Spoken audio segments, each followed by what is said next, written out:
Hello and welcome to my YouTube channel Scholars and Curious, and physics is obviously for curious ones. मैं मोनिका श्रीवास्तव आज आप सभी के लिए लेकर आई हूँ सॉलिड स्टेट फिजिक्स के वीडियो लेक्चर्स की सीरीज में लेक्चर नंबर 5। एंड आज का हमारा लेक्चर बहुत इंपॉर्टेंट लेक्चर है क्योंकि आज हम बात करेंगे about the types of diffractions, Bragg's diffractions and the von Laue explanation. और हम स्टार्ट करेंगे with the scattering, the types of scattering and how we can relate the scattering with the diffraction. And आज मैं आपको बताऊंगी about the systematic absences in BCC, FCC, HCP, etc. So this video lecture is basically very important for the CSIR, NET, JRF, GATE, etc. aspirants, and this is as well as very useful for school lecturer, university, MSc entrance exams, and so on. So if you guys have not still subscribed it, please do subscribe and press the bell icon if आपने पहले से subscribe कर लिया है तो आइए जुड़ जाइए मेरे साथ। So we will be start with the scattering. So basically what is scattering? Scattering is the process in which waves or particles are forced to deviate from a straight trajectory because of scattering centers in the propagation medium. इस definition को मैं आपको समझाने की कोशिश करती हूँ, ध्यान दीजिएगा। देखिए, एक स्कैटरिंग सेंटर है, मीन्स ये कोई पार्टिकल, मॉलिक्यूल, क्रिस्टल या कुछ भी है। एक वेव आई या कोई पार्टिकल आया और इससे टकराया एंड देन वो स्कैटर हो गया या अपनी ओरिजिनल ट्रैजेक्टरी से डेविएट हो गया। तो ये जो प्रोसेस है हमारा, यही कहलाता है आपका scattering process. So basically the definition is very easy to understand. X-rays scatter by interaction with the electron density of a material. X-rays जो हैं वो किसी मटेरियल की इलेक्ट्रॉन डेंसिटी से जब उनका इंटरेक्शन होता है तो वो स्कैटर होते हैं। और ये कैसे होता है, ये जब मैं आपको एक्सरे स्कैटरिंग या एक्सरे डिफ्रैक्शन बता रही थी प्रीवियस वीडियो लेक्चर्स में, तब मैंने आपको एक डायग्राम के थ्रू अच्छे से समझाया ताकि इलेक्ट्रॉन डेंसिटी या group of densities of atom, जो इलेक्ट्रॉन या एटम के चारों तरफ डेंसिटी इकट्ठा हो जाती है, उससे स्कैटरिंग प्रोसेस जो है वो कैसे होती है। तो आप उस वीडियो लेक्चर में इसे देख लीजिए। And neutrons are scattered by nuclei and by any magnetic moments in a samples. Electrons are scattered by electric or magnetic fields. Now, if momentum is transferring, then momentum transfer कैसे होगा? जो P dash है वो हमारा the momentum of scattered wave and P is the momentum of incident wave and equals to H cut Q। यहाँ पर जो Q है दैट इज वेव वेक्टर, कहीं कहीं इसे हम K भी काम में लेंगे। So Q and K are basically the same and H cut is the constant which you know already. Now the scattering is basically of two types, elastic scattering and inelastic scattering. तो elastic scattering में क्या होता है दोस्तों? Elastic scattering में the scattered energy is equals to the incident energy, means proper conservation of energy takes place. Now lambda is greater than d object. D is the spacing. Lambda is approximately equals to d object which is given by Mie, and this upper one is given by Rayleigh. And geometric what we are getting is lambda is less than d object. Basically elastic scattering in x-rays और x-ray diffraction जिन्होंने समझाया था वो थे Thompson. And the second one type of scattering is inelastic scattering in which E dash not equals to E. Means the energy of incident wave or particle is not equals to the energy of a scattered wave or particle. Basically no proper conservation of energy. So inelastic scattering जब हम पढ़ेंगे तो we will be study about Compton scattering, because in Compton scattering में क्या होता है कि कोई फोटोन आता है और वो फोटोन टकराने के बाद चला जाता है और साथ में एक इलेक्ट्रॉन भी इजेक्ट होता है। सो फोटोन्स प्लस इलेक्ट्रॉन्स, तो एनर्जी कंजर्व नहीं रहेगी। एंड देन ब्रिलुइन एंड इसमें क्या होता है? Photons plus quasi particles and Raman, photons plus molecular vibration or rotation. So basically these are the examples of inelastic scattering. सो यहाँ पर इलास्टिक स्कैटरिंग के लिए आपको एक ज्योमेट्री गिवन है. बेसिकली इलास्टिक स्कैटरिंग में क्या होता है कि कोई पार्टिकल आया, यहाँ पर टकराया और स्कैटरिंग के बाद ये कुछ ऐसे चला गया पी डैश. सो बेसिकली जब आप इसको एक डायग्राम के थ्रू बनाते हैं ट्रायंगल में, तो ये कुछ ऐसा दिखता है friends. This is P dash, this is P, the angle between the both is phi, and this one is your h cut q, this one is your h cut q. So यहाँ पर जो q की value आती है इस diagram से, that is 2p upon h cut sin phi by 2, या आप इस डायग्राम को देखकर निकाल भी सकते हैं. So this is the basic phenomena of scattering. चलिए धीरे धीरे आगे बढ़ते हैं और हम बात करते हैं कॉम्पटन स्कैटरिंग की. सो बेसिकली जब हम हिस्ट्री में जाते हैं तो Compton measured intensity of scattered X-rays from solid target as function of wavelength for different angles, and इसके लिए उन्हें 1927 में नोबेल प्राइज भी मिला था. सो बेसिकली क्या हो रहा है फ्रेंड्स, इधर देखते हैं, समझने की कोशिश करते हैं. This is a graphite target. X-ray source से एक एक्सरे यहां आई, इससे टकराई. Basically this should be the straight line, but ये अपनी ट्रेजेक्ट्री से डेविएट होगा. It should be going through this path, but it will go through this one.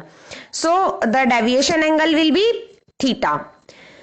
ये यहां पर कॉलीमेटर है विच सेलेक्ट्स एंगल, एंड ये जो है हमारा क्रिस्टल है which selects wavelength, and this one is detector which detects the intensity and show us the pattern. और कुछ इस तरह के पैटर्न्स हमें मिलते हैं. ये कुछ लिटरेचर से उठाए हुए डायग्राम्स हैं. जब कॉम्पटन स्कैटरिंग को देखा गया तो कुछ इस तरह के हमें पैटर्न्स मिलते हैं. So what is the basic result, that is peak in scattered radiation shifts to longer wavelength than source. इन सभी को देखने के बाद हमें पता चला कि लॉन्गर वेवलेंथ की तरफ P का शिफ्ट होता है, and amount depends on theta but not on the target material. जो the amount of diffraction that properly depends on theta and not on the target material. Compton scattering को और अच्छे से समझते हैं. बेसिकली कॉम्पटन स्कैटरिंग की जो explanation थी वो दो टाइप से आई. सबसे पहले what was the classical picture.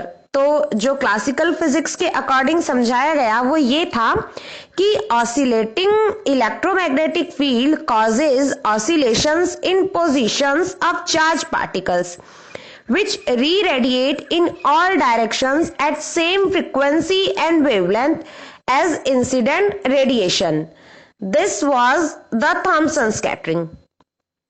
तो आपको समझ में आ रहा होगा कि जब चार्ज पार्टिकल्स जब आके इंसिडेंट होते हैं तो जो इलेक्ट्रोमैग्नेटिक फील्ड की वजह से जो पोजीशंस हैं ऑलरेडी सिचुएटेड एटम्स की, वो ऑसिलेट होने लग जाते हैं अपनी पोजीशन से, और सेम फ्रीक्वेंसी और सेम वेवलेंथ के जो रेडिएशन है, जो इंसिडेंट रेडिएशन की सेम फ्रीक्वेंसी के रेडिएशंस, वो सभी डायरेक्शन में री रेडिएट करते हैं. So this was the classical picture. So it is shown in this diagram. Change in wavelength of scattered light is completely unexpected classically. Means classically change in wavelength was not possible. So here is an incident light wave. This is the oscillating electron, and this is the emitted light wave. Now we will come to the Compton's explanation, which is very true and which was जो हमने target माना है वो billiard ball के according हम इसको समझने की कोशिश करते हैं in the explanation of Compton. Billiard ball collisions between particles of light means X-ray photons and electrons in the material means वैसा ही collision होता है जैसे बिलियर्ड्स एक जो गेम होता है आपने देखा होगा, खेला भी होगा, उनमें जिस तरह से स्कैटरिंग होती है, एक बॉल आती है टकराती है, दूसरी कुछ बॉल स्कैटर हो जाती हैं, पर्टिकुलर होल में चली जाती है, ऐसा ही कुछ. So this is the incoming photon, this is the electron, and after the collision it seems like this. This is the scattered photon and this is the scattered electron.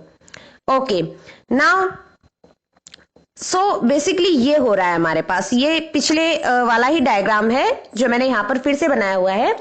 So एक रे आ रही थी एंड टारगेट से टकरा रही थी and electron भी scatter हो गया, फोटोन भी स्कैटर हो गया, थीटा एंगल से डेविएट हो गया. Now we will apply conservation of energy and conservation of momentum on this. Sorry friends. So conservation of energy is, जब हम आप यहाँ पर conservation of energy और conservation of momentum अप्लाई करेंगे तो आप इस डेरिवेशन को जब आप सॉल्व करेंगे तो आपको कुछ ऐसे एक्सप्रेशंस मिलेंगे. अगर आपसे डेरिवेशन सॉल्व ना हो रहे हो या आपको कहीं किसी बुक में ना मिल रहे हो, समझ ना आ रहे हो, तो आप मुझे कमेंट करके बताइएगा. मैं नेक्स्ट वीडियो लेक्चर में कॉम्पटन स्कैटरिंग को अच्छे से समझा दूंगी और ये डेरिवेशन भी करवा दूंगी. सो बेसिकली ये डेरिवेशन आना चाहिए.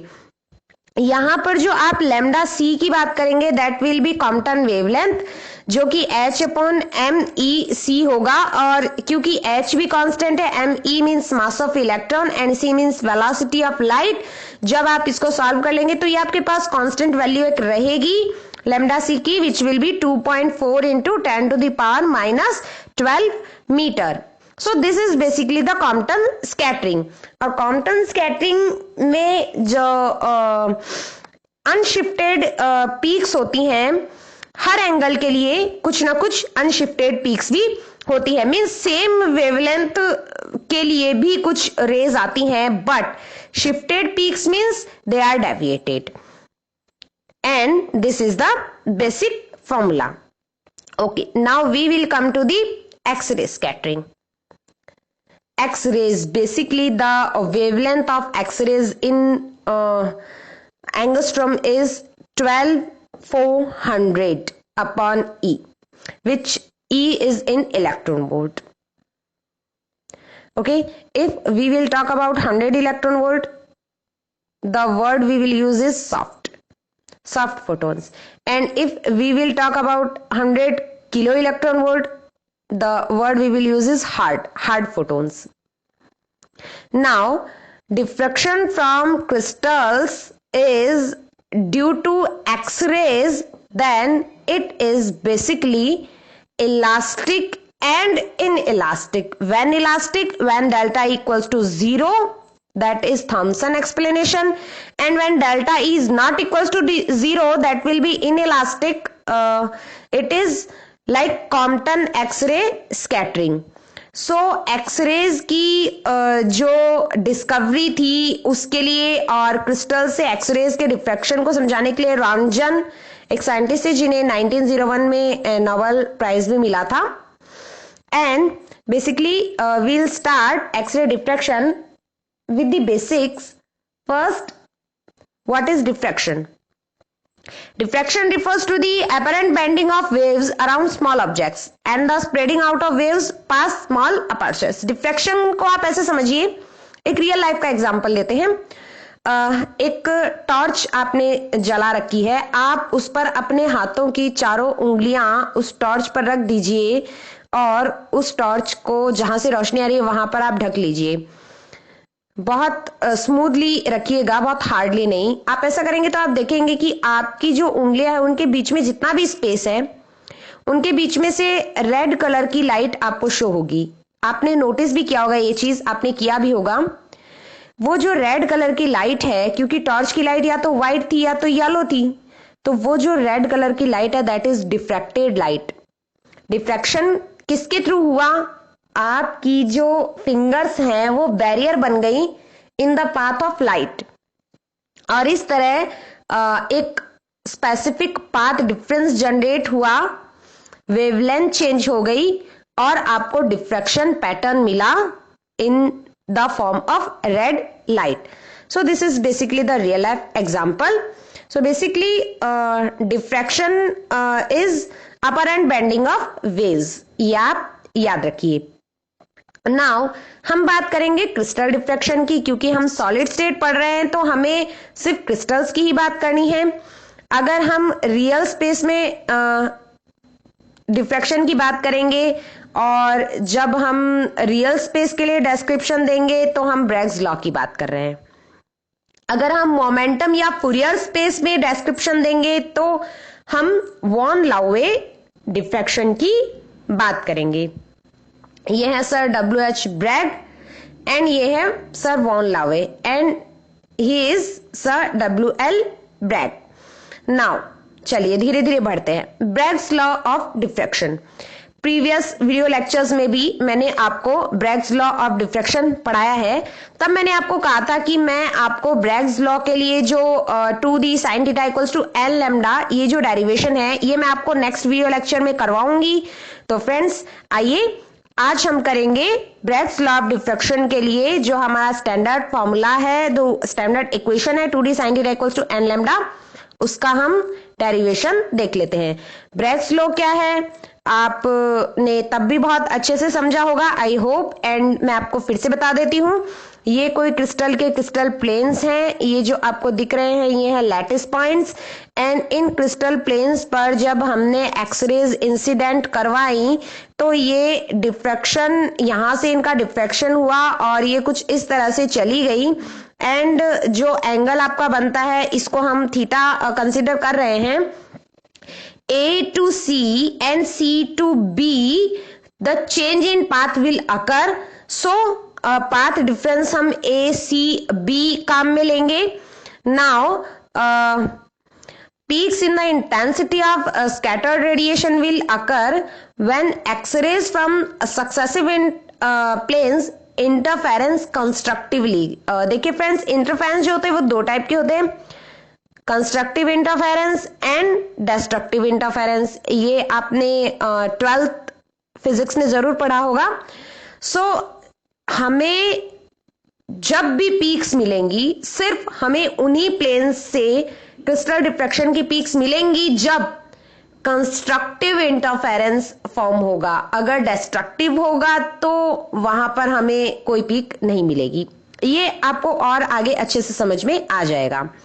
नाउ हम कर लेते हैं हमारा डेरिवेशन. सो बेसिकली ये एक्सरेज आ रही हैं and here they are scattered waves. Now आप देखिए इस वाले ट्रायंगल में और इस वाले ट्रायंगल में, if this is theta this is also theta and this side are basically equal in length. ये क्योंकि क्रिस्टल के दो प्लेन्स हैं तो दो प्लेन्स के बीच जो स्पेसिंग होती है उसे हम d से डिनोट करते हैं.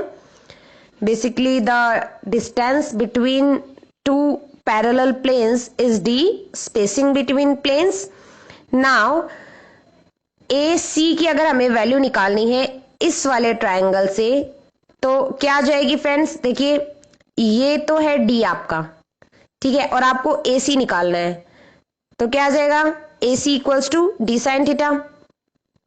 इसी तरह BC क्या आ जाएगा फ्रेंड्स, क्योंकि मैंने बोला ये और ये दोनों सेम जियोमेट्रीज हैं तो BC भी आ जाएगा डी साइन थीटा. तो बेसिकली ACB क्या आ जाएगा D sine theta plus D sine theta means 2d sine theta. ACB क्या है the path difference. Path difference जब हमें इंटरफेरेंस की बात करेंगे तो कंस्ट्रक्टिव कब होगा when path difference is n lambda. So n lambda equals to ACB. Now ACB किसके इक्वल है 2d sin थीटा के. So basically n lambda equals to 2d sin theta. ये 4 लाइन का आपका डेरिवेशन है and it is too easy to understand. Okay, now there are various XRD techniques and a huge number of applications are there. The XRD techniques are powder diffraction, single crystal diffraction, thin film technique, small angle diffraction, and their uses are phase identification, crystal size identification, crystal structure determination, residual stress and strain, radial distribution functions, defect studies, thin film quality, in situ analysis, crystallographic texture, and percent crystalline and amorphous, superlattice structure, and many more. Now we will talk about powder X-ray diffraction. Powder X-ray diffraction सिर्फ change यही है कि जो हमारा sample है that is in the powder form, इसीलिए इसको हम बोल रहे हैं powder X-ray diffraction. Sample is powder, all orientations simultaneously presented to beam. Some crystals will always be oriented at the various Bragg angles. This results in cones of diffracted radiation. Cones will be spotty in core samples, those W upon few crystallites. So basically ये जो आपका कोन बन रहा है that is the basic diffraction cone की आप यहां से यहां तक जो है वेव्स वो मेजर कर सकते हैं, ये आपका रेंज है. सो ये हमने एक अज्यूम किया है. Now this is theta, so this is basically 2 theta. Okay, so the formation of cone of diffracted radiation in powder matter is this. यहां भी आपको जो है यही फॉर्मूला अप्लाई करना है. N lambda equals to 2d sine theta, यहां पर n इक्वल्स टू 1 यूज किया है. चलिए आगे चलते हैं. डिबाई शेरर मेथड, ये वही कौन है जो जिसकी अभी हम बात कर रहे थे. Debye and Scherrer use this, so this is Debye Scherrer method and यहां भी यही फॉर्मूला हमें यूज करना है. और we can use a diffractometer to intercept sections of the cones. Now what are the powder diffractograms, how they look like, किस तरह से हमें स्क्रीन पर जो है चीजें शो होती हैं. तो आपको यहां पर एक डायग्राम शो हो रहा होगा फ्रेंड्स. फंडामेंटल्स क्या है इस डायग्राम के पीछे, बेसिक्स जो है वो ये है, वही ब्रैग्स लॉ आपका वही हो रहा है. रेज आ रही हैं, ये स्कैटर्ड हो गई और ये जो है आपका ये डी है, ये another D and all that. So basics तो वही है. ये जो पाउडर डिफ्रैक्टोग्राम है, ये जो ऊपर वाला है that is cubic barium titanate BaTiO3. कुछ इस तरह से पीक शो होती है. देखिए फ्रेंड्स, एक 001 पर, नेक्स्ट 101 पर, नेक्स्ट 111 पर, नेक्स्ट 002 पर, नेक्स्ट 102 पर एंड नेक्स्ट 112 पर. ठीक है, अब जब हम इसी BaTiO3 की टेट्रागोनल स्ट्रक्चर के लिए निकालते हैं तो कुछ इस तरह से पीक शो होती हैं. 001, 100 एंड 101. तो आप देखेंगे कि अलग अलग जो है वो डिफ्रैक्टोग्राम शो हो रहे हैं. तो basics are just same, they are using the Bragg's law.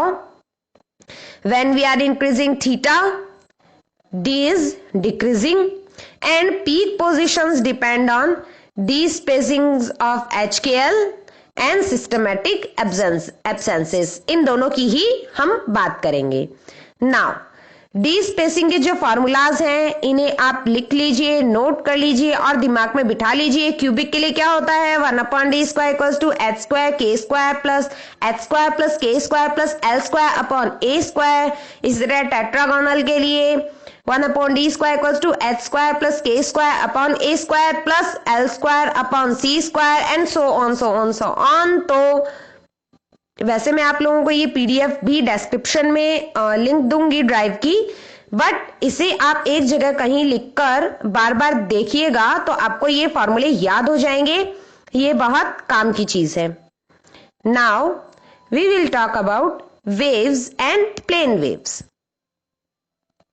A wave whose surfaces of constant phase are infinite parallel planes of equal spacing normal to the direction of propagation is basically plane wave. तो plane wave क्या है, इससे आप क्या समझ रहे हैं कि एक ऐसी वेव जिसके जो सरफेस है उसके जो इनफाइनाइट पैरेलल प्लेन्स के जो स्पेसिंग है वो उनके फेज के इक्वल है या कांस्टेंट है, वो भी किस में है, डायरेक्शन ऑफ प्रोपेगेशन में है।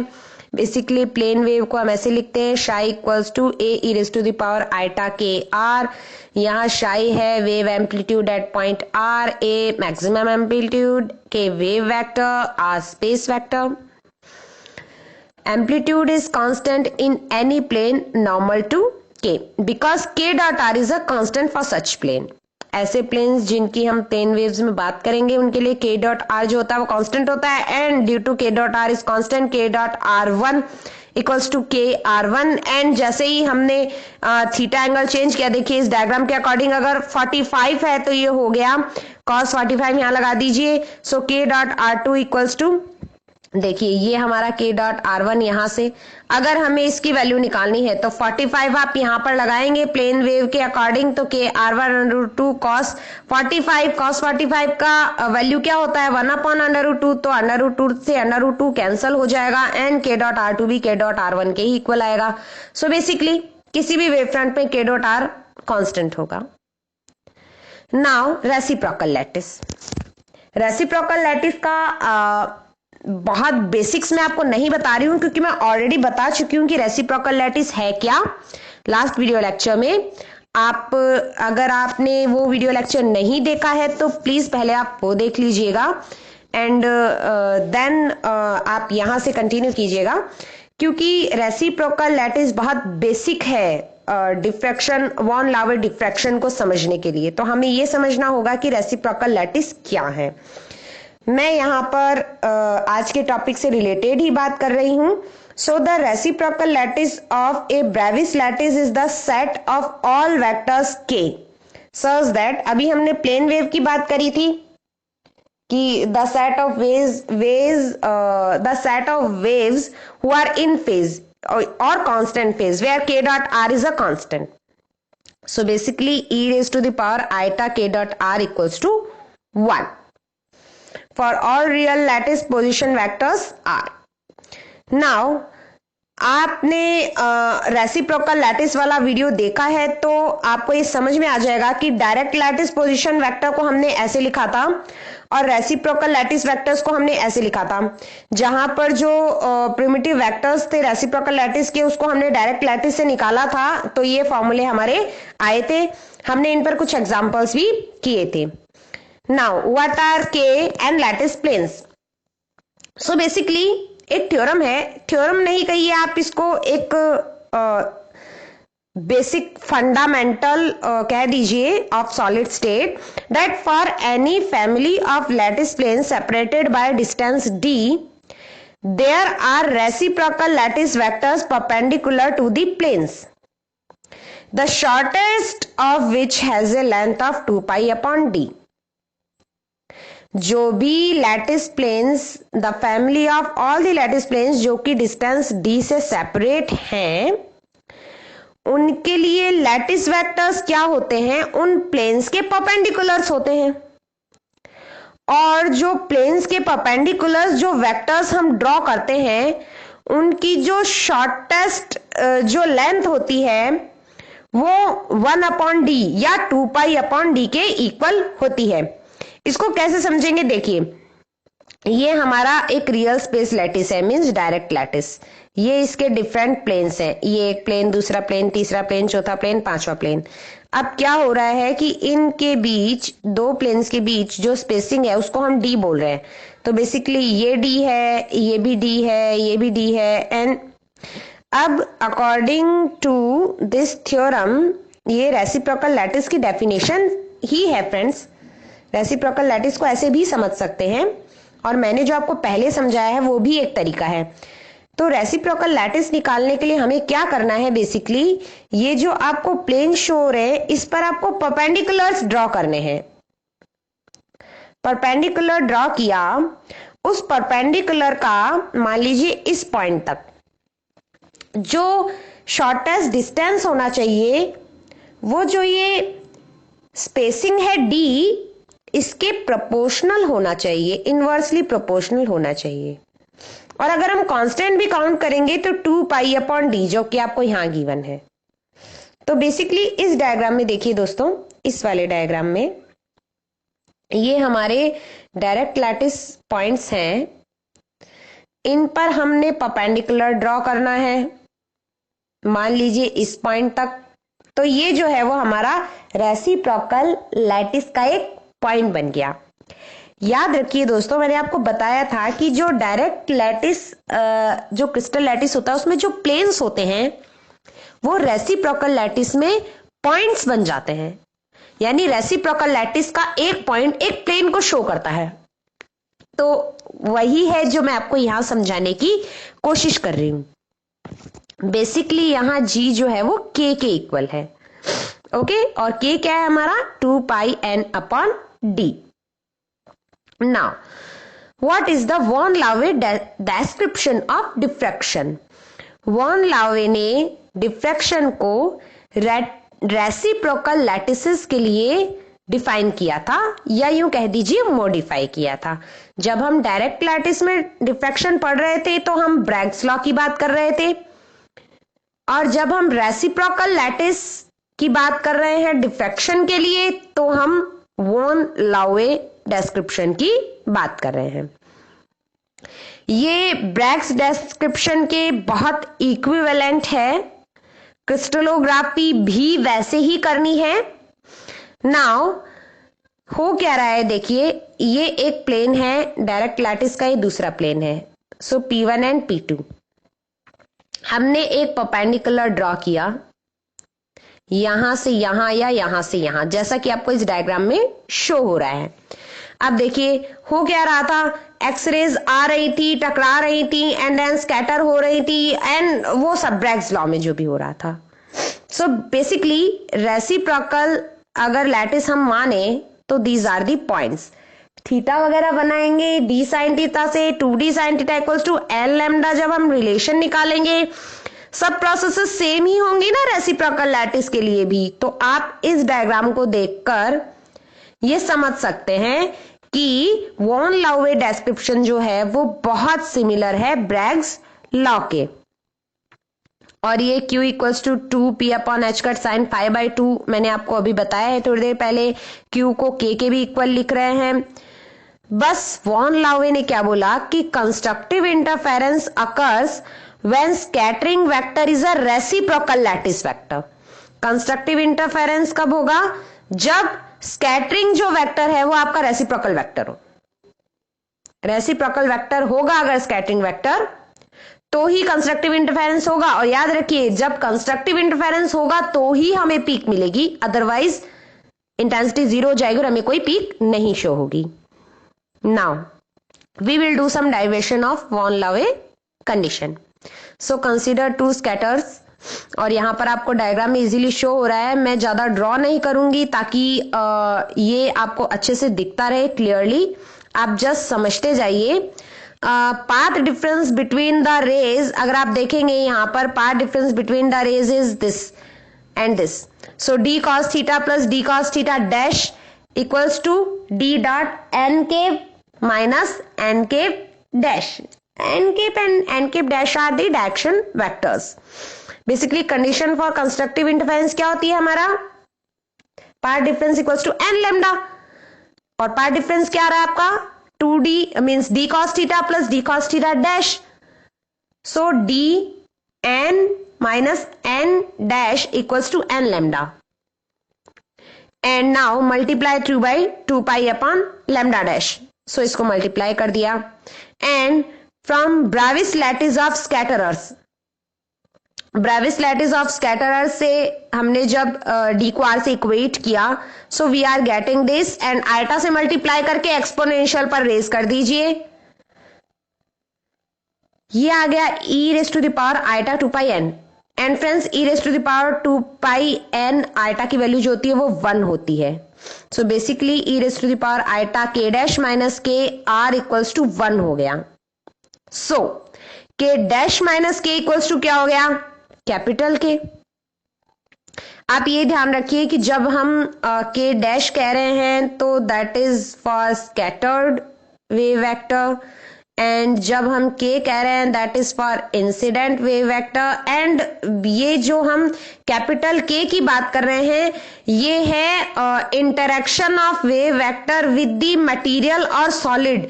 बेसिकली ये जो कैपिटल के है ये फोनोन्स के वेव वेक्टर के लिए हम काम में लेंगे, और ये चीजें आपको बहुत अच्छे से मैं बता दूंगी जब मैं आपके लिए फोनोन के लिए एक वीडियो लेक्चर लेके आऊंगी, तब आपको स्मॉल के एंड कैपिटल के में बहुत अच्छे से डिफरेंस भी बता दूंगी। Now what we got is k equals to k dash minus k। So basically this is the Laue condition. कहीं कहीं इसे g भी लिखा है। So both are the same, अलग अलग बुक्स में अलग अलग नोटेशंस है। So what are the reciprocal lattice vectors? They are just perpendicular to direct lattice planes. Now what Bragg says, diffraction when path length difference is equals to n lambda, and what Laue says, diffraction when scattering vector equals to reciprocal vector. Equivalently when tip of wave vector lies on a k space Bragg's plane. तो दोनों ही बातें सही हैं। Now अब मैं आपको एक important बात बताऊंगी, that is about Ewald sphere। Evolve sphere क्या होता है फ्रेंड्स? अभी हमने बात करी रेसिप्रोकल लैटिस की। रेसिप्रोकल लैटिस हमें कब मिल रहे थे? जब हम डायरेक्ट लैटिस प्लेन्स पर परपेंडिकुलर ड्रॉ कर रहे थे, तो जो हमें पॉइंट्स मिल रहे थे वो रेसिप्रोकल लैटिस पॉइंट्स थे, रेसिप्रोकल लैटिस प्लेन्स थे। Okay, so suppose these are all the reciprocal lattice points, और ये सभी मिलकर एक रेसिप्रोकल लैटिस बना रहे हैं। ओके, ये जो आपको दिख रहे हैं द डार्क ब्लैक वंस। हमको एक ओरिजिन मानना है। सपोज कीजिए कि ये हमारा रेसिप्रोकल स्पेस का ओरिजिन है O। अब एक incident wave I, this K is for incident wave vector, and it is scattering like this k dash, and this is the resultant which we are denoting by capital K। ये है real space planes. So basically ये real space origin हो गया। ये हो गई direction of diffracted beam, ये हो गई direction of incident beam.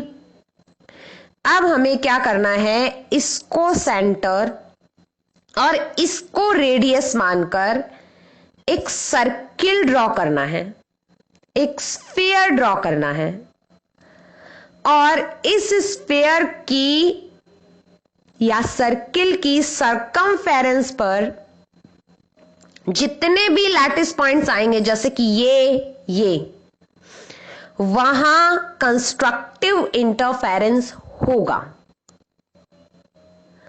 Means this theory is to basic understand of constructive interference, कि कब हमें पीक मिलेगी और कब हमें पीक नहीं मिलेगी।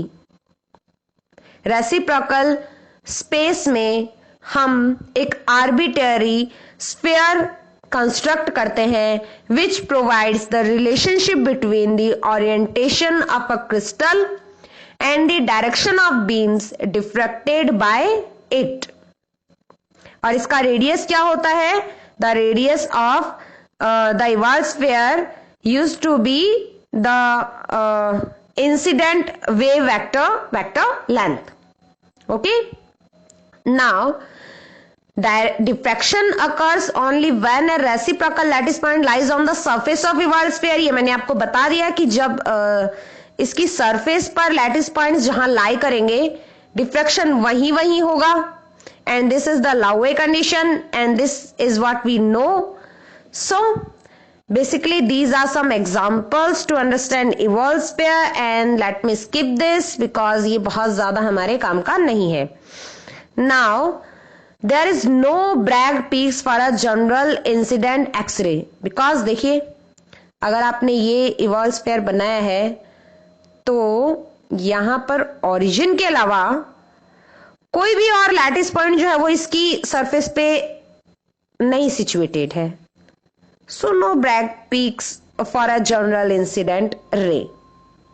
So in order to record diffraction patterns, we must either use polychromatic radiation, means vary the sphere size, means Laue method, rotate the crystal, means rotating crystal method, use a powder sample, means powder method.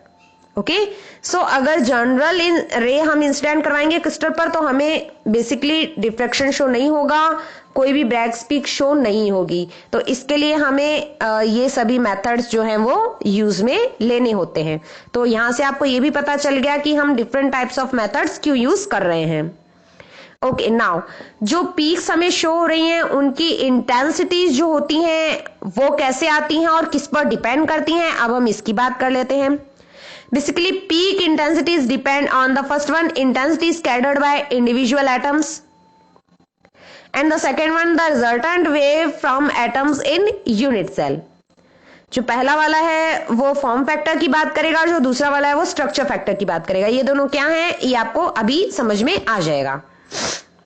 In many cases, the intensity from certain planes means HKL is 0. Why? कई कई planes में जो intensity होती है, जैसे कि आपने अगर बीसीसी क्रिस्टल लिया तो वो पर्टिकुलर प्लेन्स पर ही डिफ्रैक्शन शो कर रहा है, सभी प्लेन्स पर वो डिफ्रैक्शन शो नहीं कर रहा है. एफसीसी के साथ भी ऐसा ही है. तो ऐसा क्यों, ये एब्सेंस क्यों? This is systematic absence.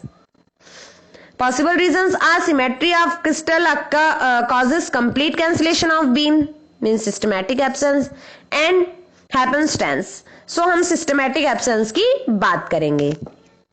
Now अगर हम मोनो एटॉमिक बेसिस की बात करें, देखिए क्रिस्टल जब हम पढ़ रहे थे तो हमने देखा था lattice and basis. So now we will be talk about basis. Now mono atomic basis. Up to now we have considered diffraction only from Bravais lattices with single atom basis, means atoms only at the lattice points are. We found the diffraction condition. हमें क्या condition मिली थी von लाउए, e raised to the power iota k dash minus k dot r equals to 1, which is the same as e raised to the power iota k dot r equals to 1. So अब हम define करेंगे एक factor that is the scattering amplitude. अब ध्यान से सुनिए friends, the scattering amplitude F k is the sum over the lattice sides. Sum over the lattice side. This is the sign of summation. Sum over the lattice sides. E raised to the power iota k r dot f r k. अब f r k क्या है? f r k is the atomic form factor for a given atom. और इसके बारे में हम बाद में डिस्कस करेंगे. यहाँ पे मैंने बताया भी है कि we will discuss it later. The scattered intensity is proportional to the absolute square of amplitude. जो scattered intensity होती है वो amplitude के absolute square के proportional होती है. ये बेसिकली जो आपका ऑप्टिक्स का ऑप्टिकल जो फिजिक्स थी आपकी 12th में आपने पढ़ा होगा, ये फॉर्मूला वही है. नाउ एन एटम बेसिस, अगर इसी तरह हम एन एटम्स की बात करें तो देखिए जो समेशन होगा वो n टाइम्स या for r and for j, for particular j and for r for the whole reciprocal space कर लीजिए. ये वाला जो है वो बाहर आ जाएगा क्योंकि कांस्टेंट है, तो हम इसको L से डिनोट करेंगे, दैट इज लैटिस सम. ये जो सेकंड पार्ट है इसको हम फाई k से डिनोट करेंगे. यहां पर ये जो है Fj that is structure factor for the basis. Now if the structure factor is 0 there is no diffraction peak. तो देखिए अब इंपॉर्टेंट बात आती है, अगर स्ट्रक्चर फैक्टर की वैल्यू 0 आएगी तो कोई डिफ्रैक्शन पीक शो नहीं होगी. तो देखते हैं हम स्ट्रक्चर फैक्टर है क्या. हमने अभी डिफाइन किया phi k equals to sigma j F j k e raise to the power iota k dot j. The structure factor gives the amplitude of scattered wave arising from the atoms with a single primitive cell. एक single primitive cell से जो scattered waves हैं उनका amplitude जो है that is the scattered structure factor. Now अगर हम e raise to the power iota k dot j को एस के से डिनोट करें, देखिए यहां तो ये हो गया आपका जियोमेट्रिक स्ट्रक्चर फैक्टर. और जो एफ जे के है आपका वो है एटॉमिक फॉर्म फैक्टर। यहां अगर जियोमेट्रिक स्ट्रक्चर फैक्टर जो आपका एस वही 0 है तो सिस्टमैटिक एब्सेंसेस हमें मिलते हैं, मींस नो डिफ्रैक्शन पीक। तो देखिए फ्रेंड्स, एक बार पीछे चलते हैं। सबसे पहले हमारा जो एन एटम बेसिस है उसमें ये फॉर्मूला, इसको आप अलग अलग तोड़ लीजिए। आर के लिए मींस पूरे लैटिस स्पेस के लिए एंड पर्टिकुलर क्रिस्टल के लिए जो आपका ये है e to the power iota k dot r, ये कांस्टेंट होता है, and sigma r e to the power iota k dot r को हमने लैटिस सम बोला, इसे एक साइड कर दीजिए। हम सेकेंड टर्म की बात करेंगे फाई के, इसको हम बोल रहे हैं स्ट्रक्चर फैक्टर। अब हम सिर्फ फाई के की ही बात करेंगे, फाई के को लेके आ गए इधर। So basically this is phi k, क्या था अपना स्ट्रक्चर फैक्टर। इसे भी आप दो पार्ट्स में डिवाइड कर लीजिए, एफ जे के एंड एस के। एफ जे के जो है एटॉमिक फॉर्म फैक्टर, इसके हम बाद में बात करेंगे। एस के क्या है, जियोमेट्रिक स्ट्रक्चर फैक्टर। तो अगर एस ही 0 है means if this value is equal to 0, systematic absences will arise. Now we will talk only about structure factors.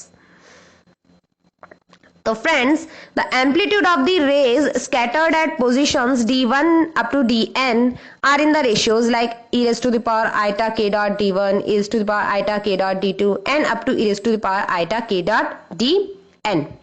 Geometrical structure vector is the sum of all. So basically this is sk equals to sigma j equals to 1 to n e raised to the power iota k dot dj adds up scattered waves from unit cell. हमें पता है intensity is proportional to amplitude square. So basically हम सभी अगर factors को एक बार neglect करें तो basically it is proportional to mode of sk square. अब हमें पता है कि no peak when sk equals to 0. So simple cubic का example लेते हैं, सबसे simple है, इसको समझना सबसे आसान है। For simple cubic means one atom basis means 0 0 0, centre कहाँ है 0 0 0 पर, तो हमारा डी क्या आ गया 0a1 0a2 0a3, क्योंकि सेंटर ही हमारा 0 0 0 है। हमारा क्या होता है एसके होता है e raised to the power iota k dot d j, तो ये वैल्यू क्या दे रहा है 0, so e raised to the power iota k dot 0 क्या हो गया आपका 1। एस के 0 नहीं है 1 है, इसका मतलब 0 0 0 पर डिफ्रैक्शन होना चाहिए एस के इक्वल्स टू 1। नाउ हम बात करते हैं monoatomic BCC, mono atomic BCC. देखिए ये आपको बीसीसी का स्ट्रक्चर शो हो रहा है, BCC FCC and different types of crystal structures हम प्रीवियस वीडियो लेक्चर्स में पढ़ चुके हैं, आपने वो वीडियोस जरूर देखे होंगे आई होप। सो बीसीसी में जब एक सेंटर होता है, अगर हम 0 0 0 पर ओरिजिन मानते हैं, तो जो नेक्स्ट जो एटम होता है उसके जो पॉइंट्स होते हैं, मैंने आपको बताया हुआ है पहले भी, हाफ पर होते हैं उनके कोऑर्डिनेट्स जो होते हैं। एंड अगर हम सिर्फ इन दो की बात करेंगे तो आपका जो स्ट्रक्चर फैक्टर होगा वो कुछ इस तरह से ओपन होगा,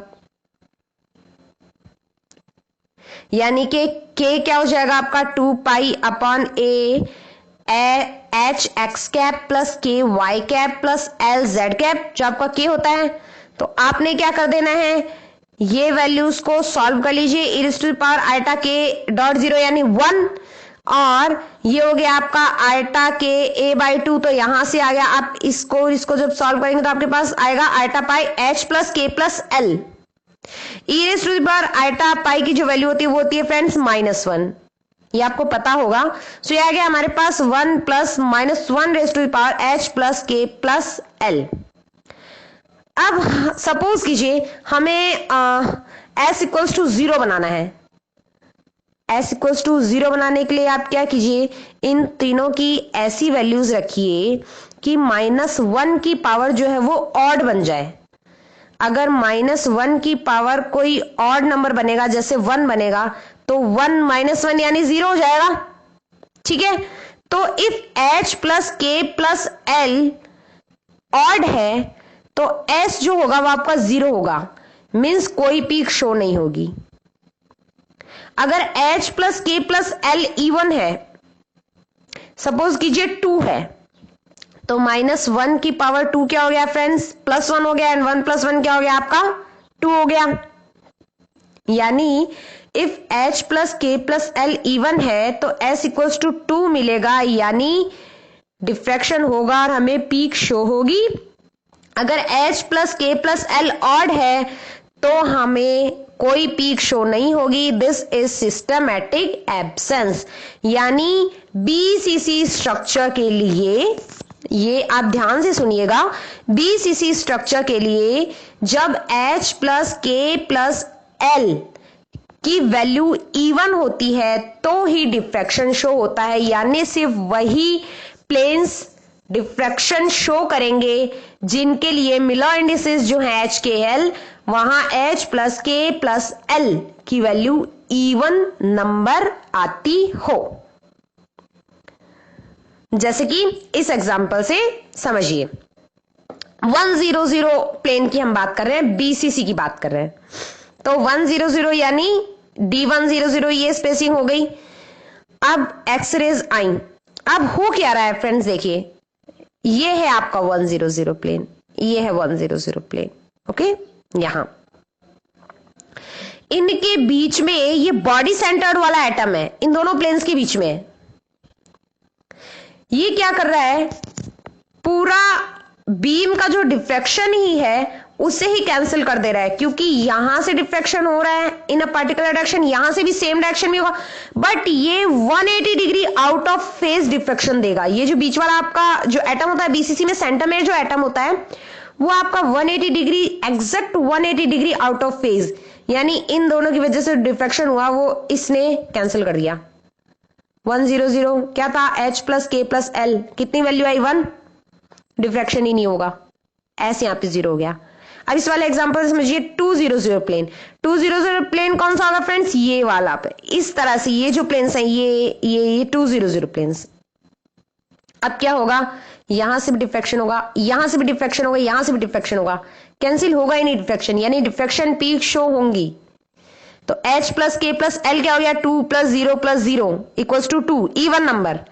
यानी H plus K plus L अगर इवन नंबर है तो BCC में डिफ्रैक्शन होगा, अगर इवन नंबर नहीं है तो डिफ्रैक्शन नहीं होगा। आई होप आपको बहुत अच्छे से समझ में आया होगा।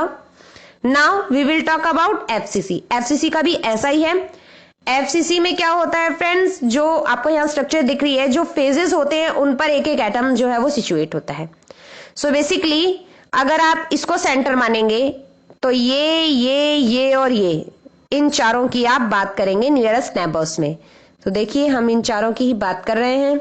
हमने कोई भी 4 एटम ले लिए हैं, एक को सेंटर मान लिया है, और जब आप SK, सेम प्रोसेस है, निकाल लीजिए, आपके पास SK की वैल्यू आएगी ये 1 plus e raise to the power iota pi H plus K plus e raise to the power iota pi K plus L plus e raise to the power iota pi H plus L।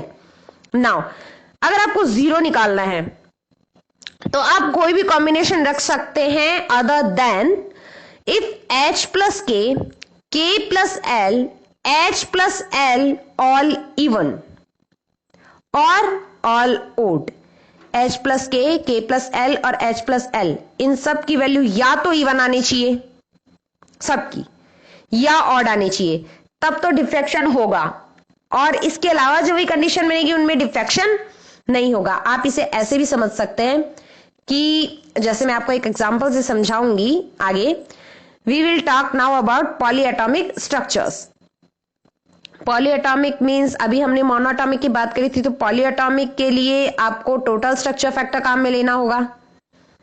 Total structure factor में आपके साथ geometrical structure factor के साथ ये structure factor भी आ गया। So basically total structure factor. So we will talk about calcium chloride structure, CaCl. Calcium chloride is primitive cubic with center at 000 and chlorine will be at nearest neighbor will be half coordinate point. Phi k equals to sigma j fjk e raised to the power iota k dot j FCS plus FCl. FCS, CS किस पर है, 000 पर, तो e raise to the power iota k dot 0, तो 1 आ गई थी ये value यहाँ पर, इसलिए हमने इसको लिखा नहीं 1 को। प्लस FCl किस पर है, हाफ पर, तो हम ऑलरेडी अभी सॉल्व करके आए हैं हाफ के लिए, तो हमने ये वैल्यू को डायरेक्ट लिख दिया। अब फाई जो है वो FCS प्लस FCl होगा, कब, जब H plus K plus L even होगा, एंड FCS माइनस FCl होगा कब, जब H plus K plus L odd होगा। CS plus and CS minus are not isoelectronic, means systematic absences unlikely, कभी होंगे कभी नहीं होंगे। बेसिकली ये एग्जाम्पल एज ए एक्सेप्शन आप पढ़िए। जब हम यहां पर क्या हो गया फ्रेंड्स, कंस्ट्रक्टिव हो गया और यहां पर डिस्ट्रक्टिव हो गया। Basically H plus K plus L equals to even होगा तो हमें डिफ्रैक्शन पीक्स शो होंगी। अगर हम CSI की बात करें तो CSI looks like BCC lattice. तो CSCL में जहां 100 प्लेन पर डिफ्रैक्शन होगा CSI में नहीं होगा, 11110 पर CSCL में भी होगा, CSI में भी होगा। H plus K plus L even ना, 111 प्लेन पर CSCL में होगा बट CSI में नहीं होगा। सो CSI doesn't follow this rule but CSCL follows. Now डायएटॉमिक FCC lattice यानी कि NaCl की बात करेंगे। अब मैं आपको बताती हूं, जब मैंने FCC मोनोटॉमिक FCC लैटिस हम बात करें तो मैंने कहा था मैं आपको आगे बताऊंगी विद एग्जांपल कि हम इसको कैसे देखते हैं। BCC का तो आपको समझ आ गया होगा विद डायग्राम, तो आप FCC समझ लीजिए। NaCl का एक एग्जांपल लेते हैं, सोडियम क्लोराइड। अगर सोडियम एटम इन पोजीशन पे मीन 0 0 0 पर है, 0 हाफ हाफ पर है, हाफ 0 हाफ पर है, हाफ हाफ 0 पर है, और क्लोरीन जो है वो आपका half half half half 1 1 1 half 1 and 1 1 half पर है। तो बेसिकली हो क्या रहा है फ्रेंड्स, आप देखेंगे कि अगर आप ध्यान से देखेंगे तो आपको पता चलेगा कि अगर आपने इसमें इन तीनों कोऑर्डिनेट्स में अगर +1/2 कर दिया है तो आपको ये वाले कोऑर्डिनेट मिल रहे हैं। अगर आपने इसमें +1/2 कर दिया है तो आपको ये वाले कोऑर्डिनेट मिल रहे हैं। अगर आपने इसमें +1/2 कर दिया तो आपको ये वाले कोऑर्डिनेट मिल रहे हैं। सो बेसिकली एक पैटर्न है, एक प्रॉपर पैटर्न है। नाउ हम फाई के वैसे ही निकालेंगे। फाई के निकालने के बाद हम क्या करेंगे, हमें जो पता चला phi equals to 4 FNA plus FCl कब, when HKl all even,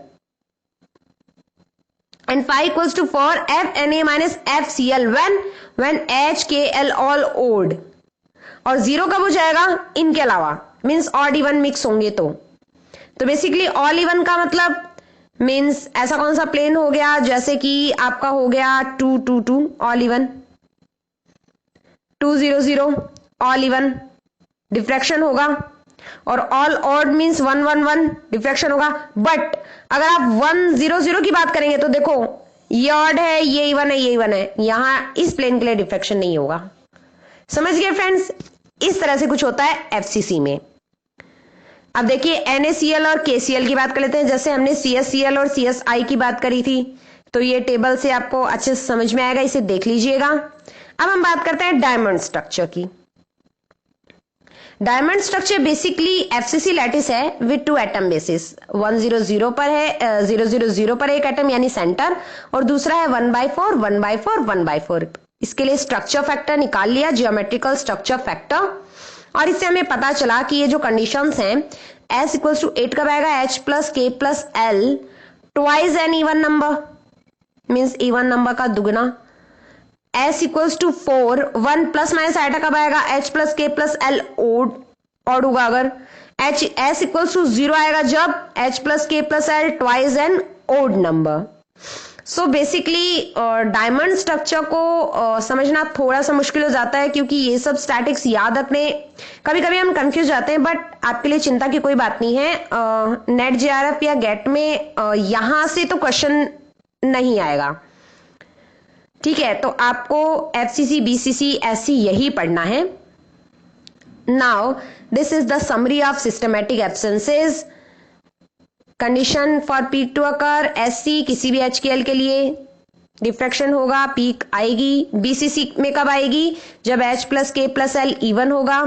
FCC में कब आएगी, जब HKl ऑल इवन या ऑल ओड होंगे। NaCl क्या है, बेसिकली NaCl को हमने FCC में एक एग्जांपल FCC में पढ़ा था as an example. So HKl all even और all odd if FA not equals to FB। Diamond में आप ये याद रख लीजिए, अगर आप याद रख सकते हैं तो HKL all even and twice N even and और all odd. HCP NaHKl except when H plus 2K equals to 3. N and L is odd. यहां पर ये जो phi है ये सब कुछ जो है आपका डिफाइन करता है. इस phi के बेसिस पर आपके सामने ये friends, this was the table for summary of systematic absences. Now अब हम कुछ प्रैक्टिस क्वेश्चंस करेंगे जैसा कि हम हर वीडियो के लास्ट में करते हैं.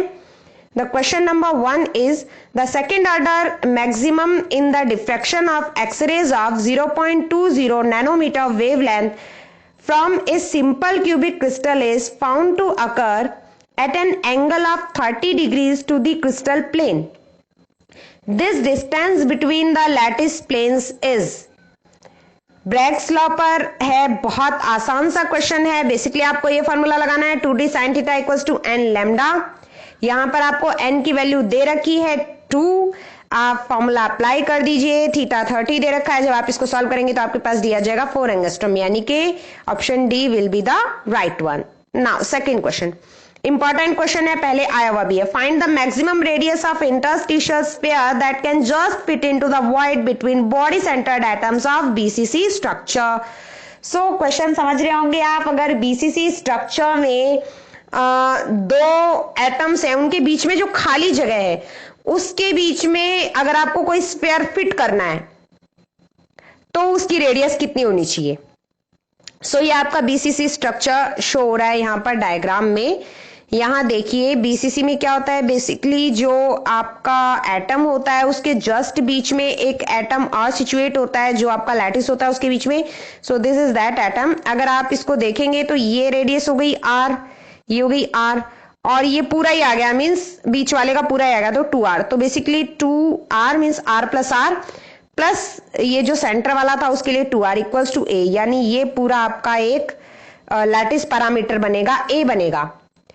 BCC के लिए आपको पता है 2r और मीन्स रेडियस और लैटिस पैरामीटर के बीच में रिलेशन क्या होता है, 2r इक्वल्स टू √3a/2.